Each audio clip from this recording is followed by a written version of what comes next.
कृपया करके चैनल को सब्सक्राइब कीजिए। एपिसोड 6 काला साया। अन्वी गहरी नींद में सो रही थी कि तभी अचानक अन्वी के कमरे में किसी का काला साया दिखाई दिया। ये साया अन्वी के बिल्कुल करीब था। वो लगातार अन्वी को देखे जा रहा था। उसने अन्वी को अपनी गोद में उठाया और उसे ले जाकर उसके बेड पर सुला दिया। वो अभी भी बड़े गौर से अन्वी को ही देख रहा था। उसने देखा अन्वी के पैर पर चोट की वजह से सूजन हो गई थी।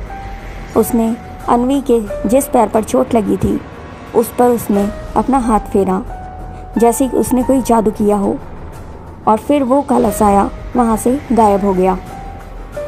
अगले दिन सुबह जब अन्वी की नींद खुली तो उसने खुद को अपने बेड पर पाया, जिसे देखकर वो हैरान रह गई और खुद को यूं बेड पर देखकर वो सोच में पड़ गई।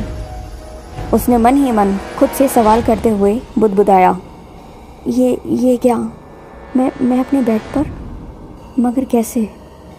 क्योंकि मुझे याद है कि कल रात मैं जब वो फ़ोटो देखकर इमोशनल हो गई थी तब मैं रोते रोते वहीं नीचे ज़मीन पर सो गई थी। तो मैं अपने बेड पर कब और कैसे आई? अन्वी अभी ये सब सोच ही रही थी कि अचानक उसकी नज़र उसके पैर पर पड़ी, जिसे देखकर वो चौंक गई। अन्वी ने देखा कि उसका पैर और चोट लगने की वजह से पैर पर सूजन भी आ गई थी। अब वो पैर बिल्कुल ठीक हो चुका था और अब उसके पैर में कोई सूजन भी नहीं थी। साथ ही साथ उसके पैर में अब कोई दर्द भी नहीं हो रहा था। अब उसका पैर बिल्कुल ठीक हो चुका था, जैसे उस पैर में कभी कुछ हुआ ही ना हो। वो सोचने लगी। तभी उसके कमरे के दरवाजे पर किसी ने दस्तक दी। ये रागनी थी। अन्वी ने रागनी से पूछा, बुआ जी आप यहाँ, कोई काम था क्या मुझसे? तभी रागनी ने अन्वी की बात का जवाब देते हुए कहा, क्यों, क्या मैं बिना किसी काम के तुम्हारे कमरे में नहीं आ सकती क्या? अन्वी ने कहा, नहीं बुआ जी, मेरा वो मतलब नहीं था।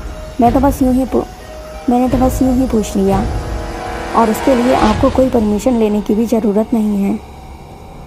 अन्वी की ये बातें सुनकर रागनी थोड़ा मुस्कुरा दी। तभी रागनी ने अन्वी की तरफ देखते हुए कहा, सच बताऊं तो मैं यहाँ किसी काम से ही आई थी। अन्वी ने पूछा, हाँ बुआ जी बताइए ना, क्या काम है? अभी रागनी ने अपने हाथ में पकड़े हुए एक बर्तन की ओर देखा। उस बर्तन में दवाई थी।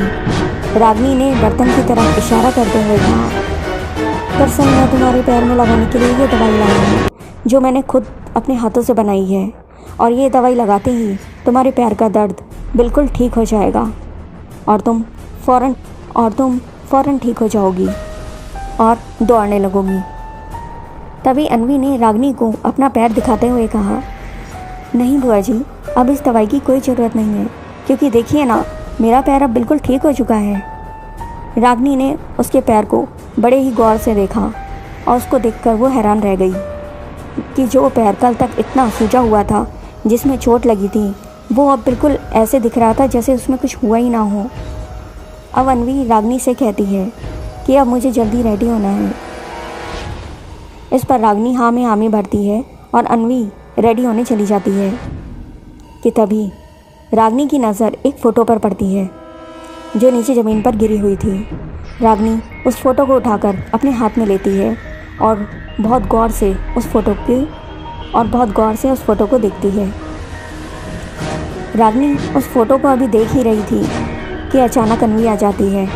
रागनी घबरा कर उस फ़ोटो को वहीं टेबल पर रख देती है। रागनी को इस तरह घबराया हुआ देखकर अन्वी रागनी से मुस्कुराते हुए कहती है, क्या हुआ बुआ जी, आप अभी तक यहीं हैं क्या? आज आपको नाश्ता नहीं करना? रागनी थोड़ा नॉर्मल होते हुए कहती है, हाँ करना है ना, चलो चलकर नाश्ता करते हैं। फिर वो दोनों नाश्ता करने चली जाती हैं। नाश्ता करने के फ़ौरन बाद अन्वी घर से निकल जाती है और रागनी अपने कमरे में चली जाती है।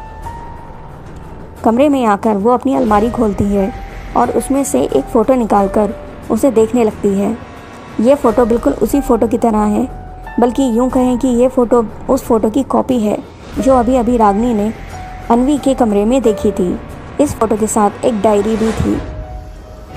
उस फ़ोटो और डायरी को लेकर रागनी अपने बेड पर बैठ जा और फ़ोटो को देखते हुए भावुक हो जाती है और कहती है, भैया आप जो जिम्मेदारी मुझे देकर गए थे वो मैंने पूरी तरह से और बहुत अच्छी तरह से निभाई है और आगे भी निभाती रहूँगी, और जो काम आपने मुझे सौंपा है वो काम मैं ज़रूर पूरा करूँगी और अन्वी पर कभी कोई आँच नहीं आने दूँगी। यह कहकर रागिनी की आंखें थोड़ा नम हो गईं और फिर उसने वो फ़ोटो और डायरी उठाकर वापस अपनी अलमारी में रख दी। दूसरी तरफ अन्वी रास्ते में थी, पर वो जिस ऑटो में थी वो अचानक ख़राब हो गया था। ऑटो ड्राइवर ने उससे कहा, मैडम ऑटो अब और आगे नहीं जा पाएगा क्योंकि वो ख़राब हो गया है और अब आपको यहीं उतरना पड़ेगा। तभी अन्वी ने गुस्से में झल्लाते हुए कहा, ओह नो, इस ऑटो को भी अभी ख़राब होना था, और ख़राब होना ही था तो थोड़ा वेट कर लेता, मुझे चाची के घर छोड़कर आने के बाद ख़राब हो जाता, इसका क्या जाता। तभी ऑटो वाले ने फिर अन्वी को आवाज़ लगाई, ओह मैडम कहाँ खो गई। ऑटो वाले की आवाज़ सुनकर अन्वी एकदम से होश में आई। उसने ऑटो वाले से कहा, नहीं कुछ नहीं, मैं कहीं नहीं खोई, ये लो अपने पैसे। तभी अन्वी ने ऑटो वाले को पैसे दिए और ऑटो से बाहर आ गई और अब वो दूसरी ऑटो का वेट करने लगी। पर दूर खड़ा एक शख्स उसी पर नज़र रखे हुए है जिससे अन्वी अनजान है और उसकी नज़र 24 घंटे अन्वी पर ही है। अन्वी को एक बार फिर से यह एहसास होता है कि कोई उसका पीछा कर रहा है, पर जब भी वो पीछे मुड़कर देखती है उसे वहाँ कोई नज़र नहीं आता। वहाँ बस उसे काला साया जैसा, वहाँ उसे सिर्फ एक काला साया जैसा कुछ नज़र आता है।